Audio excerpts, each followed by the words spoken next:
Good morning. Welcome to another edition of Coffee with Tea. I'm your host, the amazing T Street. I am so excited to be with you all today. Don't ask me why. I just feel good in my spirit, man, this morning.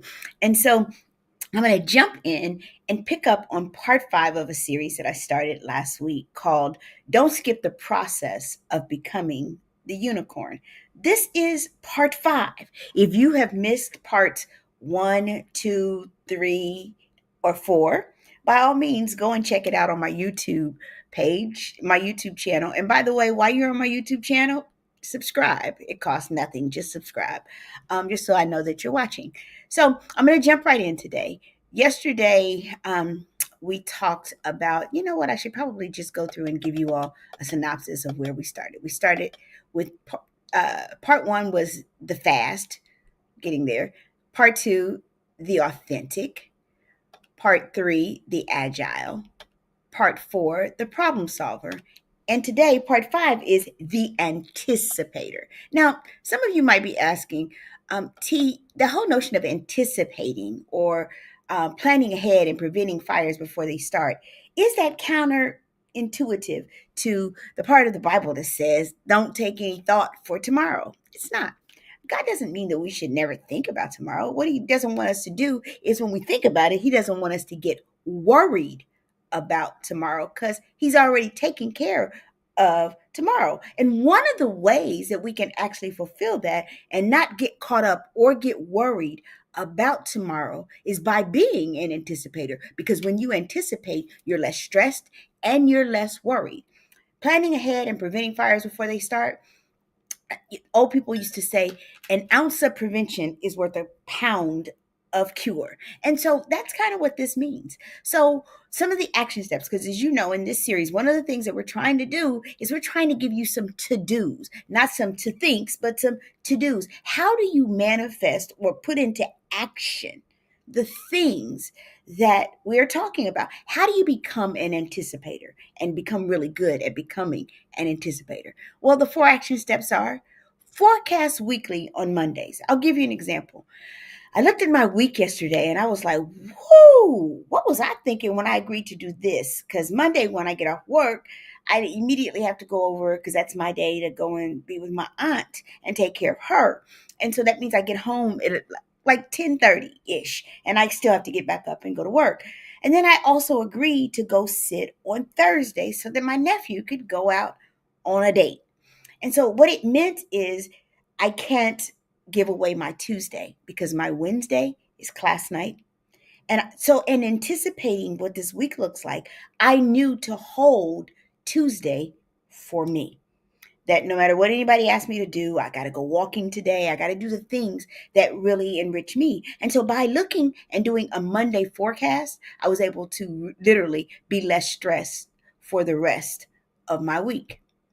Build contingency plans. What happens if something goes off the rail on Thursday and I can't go? What do I know? I've got to make a call to somebody in my family who's on the chain, who's on the train, knowing that they're going to get morning, Deaconess Teresa, knowing that they're going to have to stand in the gap for me. So when I can forecast my week, I can also start to say, hey, T, hold in the back of your mind your contingency plan that if this, then this. But if we are never people who think about the other side or what's coming, then we're not fully prepared and aren't able to go back and be more agile, which was, by the way, part 2. We're less likely to be the agile if we're not also the anticipator.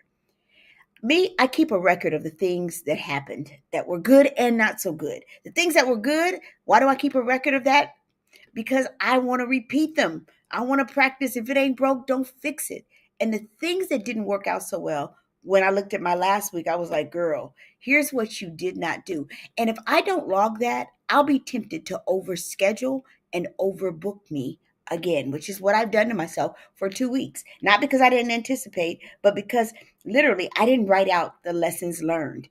I always like to document them so that I don't keep making the same mistakes. I'm still going to make mistakes, but I don't keep making the same mistakes. And if you're an anticipator and you have a lessons learned log, you're less likely to repeat the mistakes that you've made.